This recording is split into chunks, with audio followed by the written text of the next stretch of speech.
Una ceremonia religiosa como esta para celebrar la vida de una mujer cristiana, creyente en Dios,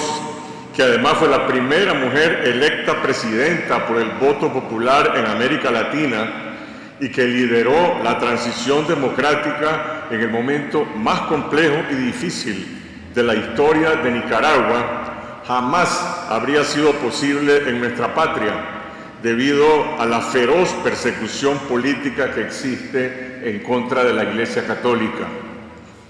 Este fin de semana en Nicaragua algunos feligreses solicitaron a los sacerdotes orar por mi mamá en sus Eucaristías o dedicarle una misa, y la respuesta fue: mejor no podemos porque es muy peligroso. A ella la incluimos en la oración por todos los fieles difuntos, la recordamos con cariño y quisiéramos ofrecerle la misa, pero no podemos arriesgarnos de esa manera. Y uno se preguntaría por qué es peligroso en Nicaragua ofrecer una oración o una misa por doña Violeta de Chamorro, como antes ha sido un crimen perseguible orar por los obispos y sacerdotes presos. ¿Por qué existe esa censura en contra de una persona de paz que nunca ha representado una amenaza para la seguridad nacional? Y la única explicación posible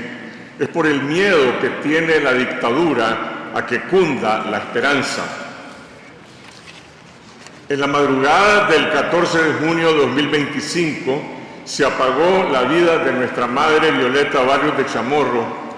pero ese mismo día renació la esperanza en Nicaragua,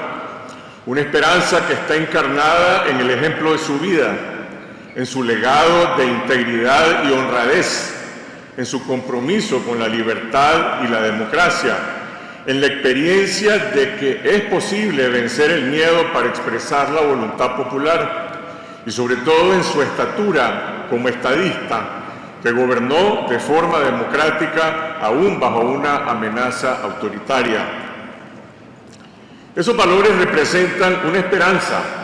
que los nicaragüenses tenemos que cultivar cada día con pequeñas acciones en Nicaragua y en el exilio,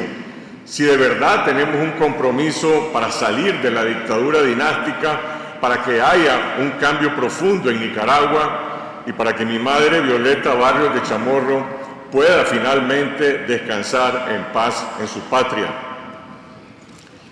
Quiero también agradecer especialmente a sus enfermeras Rosa y Catherine y a Griselda, que están acá con nosotros,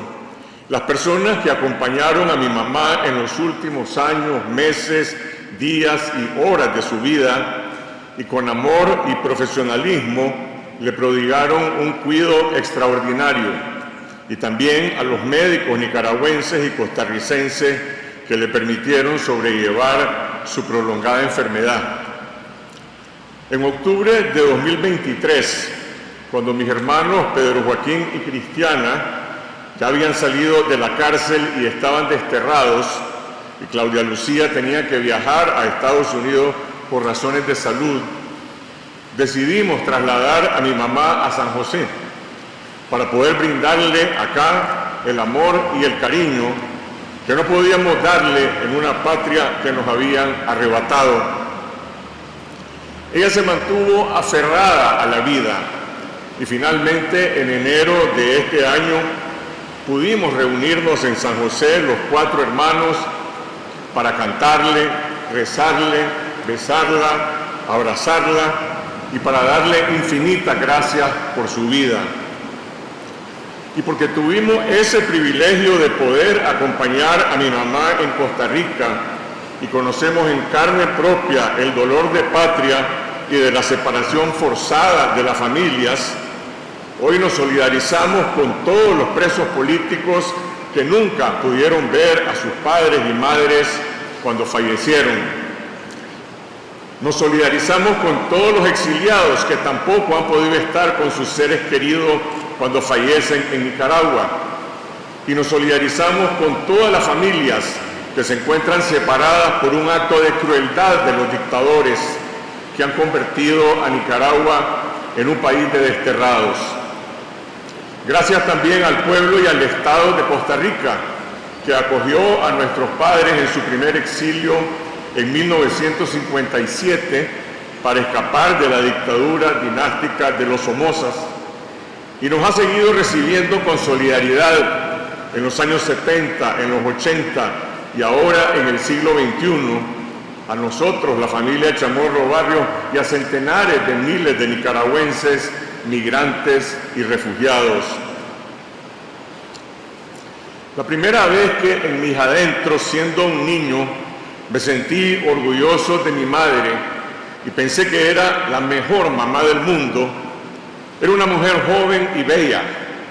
que le gustaba jugar béisbol y además bateaba bien. Mi mamá también sabía montar a caballo para arriar el ganado y la recuerdo siempre muy cerca de sus hijos. Mi papá era una fuerza telúrica que llegaba puntualmente a la casa después del cierre de la edición de La Prensa, cuando era un periódico vespertino. Y mi mamá nos podía alertar si estaba de buen o mal humor por la forma como tiraba el portazo. En 1967, después de la masacre de la manifestación del 22 de enero,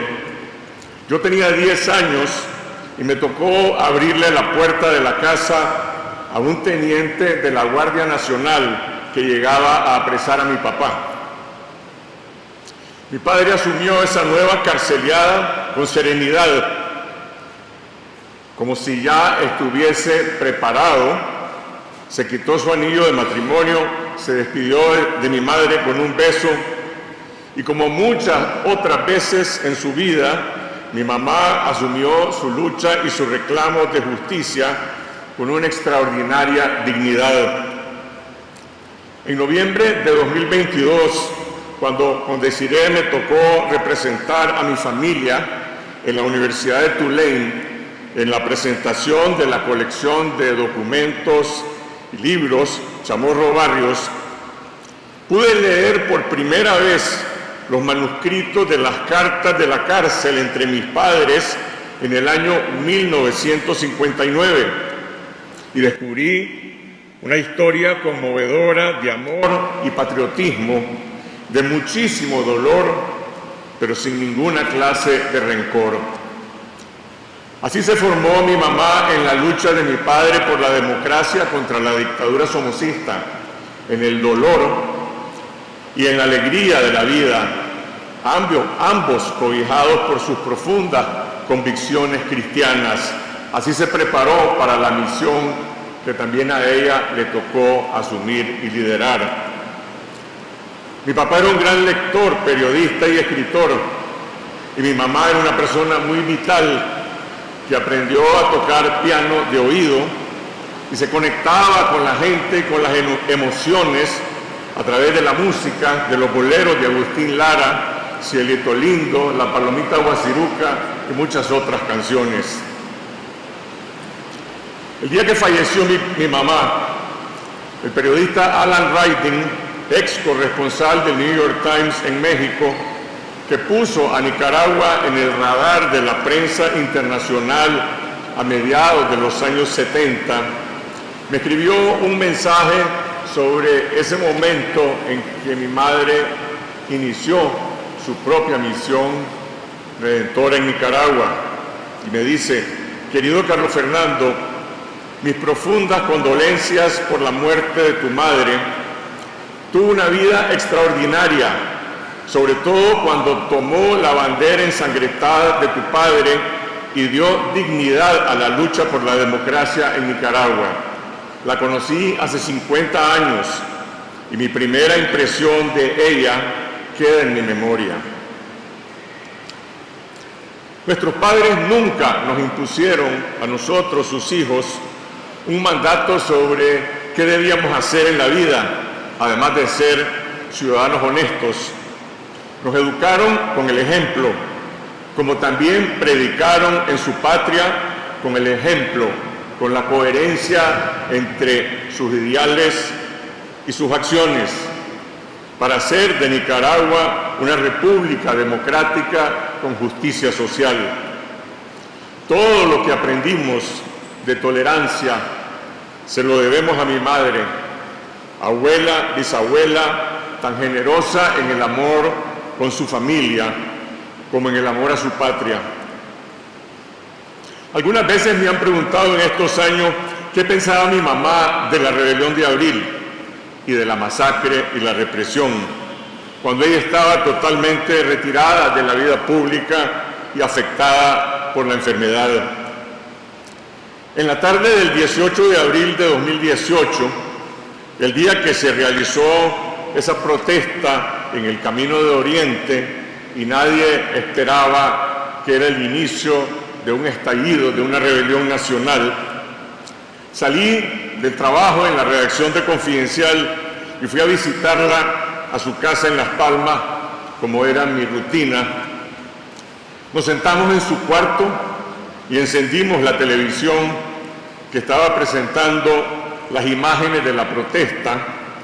y las imágenes de la represión policial y paramilitar. Y nos quedamos viendo esas imágenes durante 30 minutos o quizás más tiempo. Y después de un momento ella solamente dijo: ¿y qué es esta barbaridad? ¿Qué es esta barbaridad? 7 años después te decimos: gracias, mamá, por dejar sembrado el ideario de la esperanza con la que vamos a hacer el cambio para reconstruir Nicaragua, para que Nicaragua vuelva a ser república sin venganza, pero con justicia. Gracias, mamá. Gracias, teteta, como te dicen tus nietos y bisnietos, por tu inmenso ejemplo de amor y generosidad. Y te prometo que cuando Nicaragua vuelva a ser república, regresarás a descansar en paz en tu patria, para que honremos todos los nicaragüenses tu memoria y tu legado en un país libre. Gracias.